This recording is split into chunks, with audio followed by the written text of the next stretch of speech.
Alors, nous sommes avec M. Ousmane Sonko, président du parti PASTEF. Alors, vous venez d'avoir un entretien avec le chef de l'État. Dans un contexte marqué par la propagation du Covid-19, le président de la République a pris d'importantes mesures allant dans le sens de lutter efficacement contre ce Covid-19. Dites-nous comment avez-vous apprécié cette initiative du président de la République d'associer toutes les forces vives de la nation à la réflexion, notamment à la classe politique, l'opposition dont vous faites partie?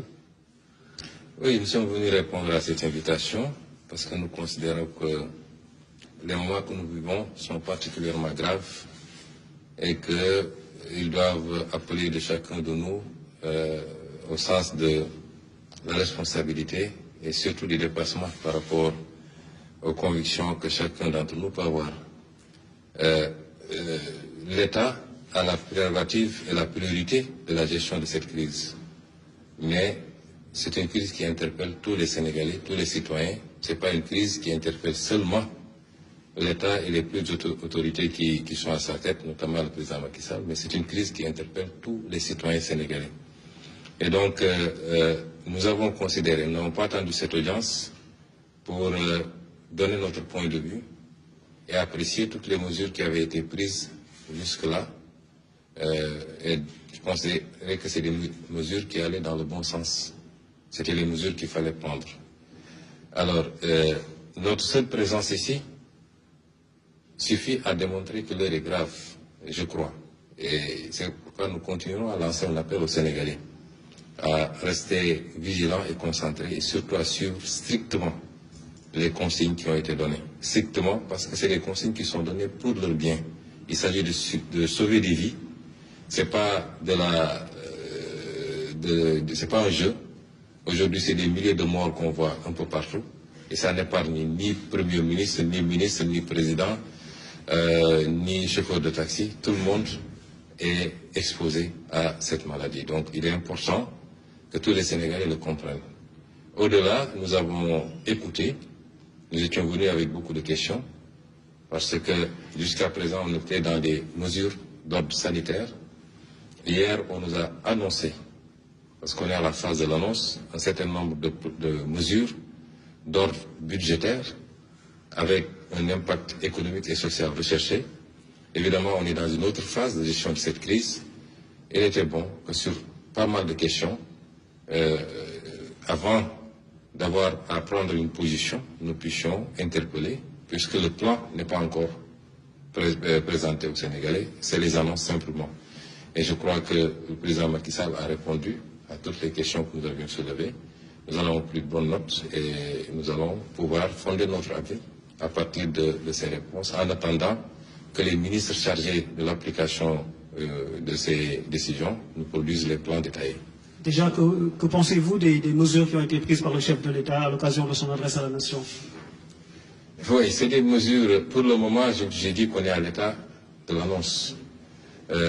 Nous avions des questions que nous avions posées. La première, c'était la nature de l'état d'urgence. Est-ce qu'elle est générale ou est-ce qu'elle est d'ordre strictement sanitaire? Nous avons demandé au président de la République s'il envisageait d'aller au-delà en invoquant les dispositions de l'article 77 de la Constitution, parce que ça nous interpelle. Je ne vous dirai pas pourquoi maintenant. Nous avons considéré également qu'on n'a pas encore les détails sur qu'est-ce qui va alimenter ce fonds, 1000 milliards. Vous savez, aujourd'hui, nous n'avons pas de marche. La Banque centrale européenne a dégagé une enveloppe de 750 milliards d'euros. Le Fed aux États-Unis a dégagé une enveloppe de 500 milliards, mais la BCEAO ne peut pas dégager d'enveloppe parce que nous avons une contrainte liée à notre monnaie, simplement. Après, qu'est-ce qui reste? C'est de recourir au budget et reconnaître tous qu'il va falloir qu'on creuse le déficit. Il faut recourir au FMI, droit de tirage spéciaux. Peut-être on a 150 milliards à tirer là-bas, peut-être la Banque mondiale. Mais ensuite, il faut réorganiser notre budget. Mais nous voulons voir tous ces détails. Il faut de l'argent pour gagner une guerre. Il faut chercher cet argent. Nous avons été rassurés que l'argent, nous l'aurons.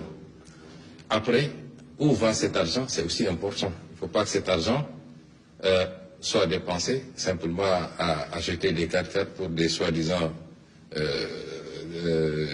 structures qui vont lutter contre le virus, ou bien que dans l'allocation de cet argent-là, ça profite à quelques lobbies et que ça n'aille pas vraiment à la gestion de la crise. Ça, c'est extrêmement important.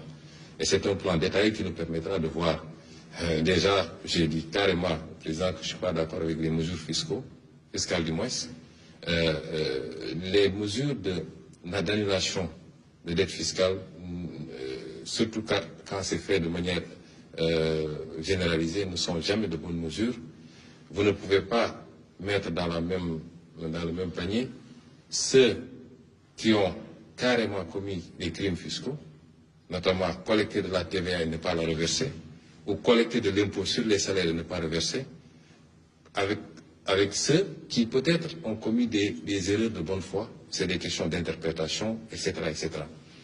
Mais nous avons considéré qu'il est plus pertinent de demander simplement un moratoire, de repousser le paiement de ces dettes fiscaux, puisque nous-mêmes, d'après ce qui m'a été dit, nous avons demandé aux bailleurs de nous octroyer un délai pour le paiement de notre dette, plutôt que de procéder à l'annulation d'une dette, pour que ça aille simplement dans des poches et non pas dans la lutte réellement contre la pandémie ou la relance de l'économie.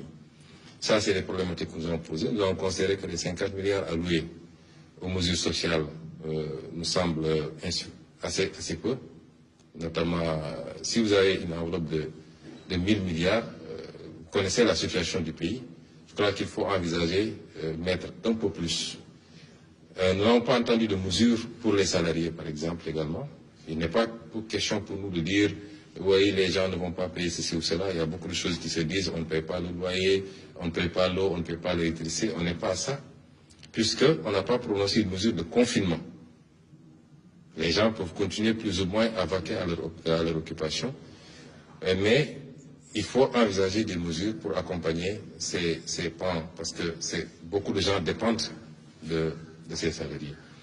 Et nous avons également abordé des préoccupations, toujours par rapport à l'utilisation de cette enveloppe et surtout au contrôle de cette enveloppe. D'où la pertinence de la question sur le recours à l'article 77 de la Constitution.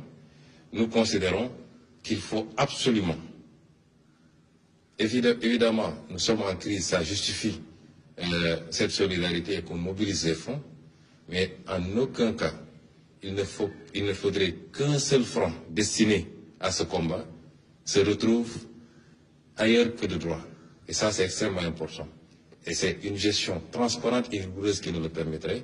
Nous ne voudrons pas que la crise serve à justifier un certain nombre de comportements et que l'argent qui a été mobilisé et qui sera dans tous les cas payé par les Sénégalais. Il faudra un effort national, un sacrifice pour que cet argent-là soit payé par les Sénégalais. Il ne faut pas que cet argent-là se retrouve ailleurs que dans la lutte contre le virus, mais également dans la relance de l'économie qui sera impactée par cela et surtout dans les mesures d'appui sociaux.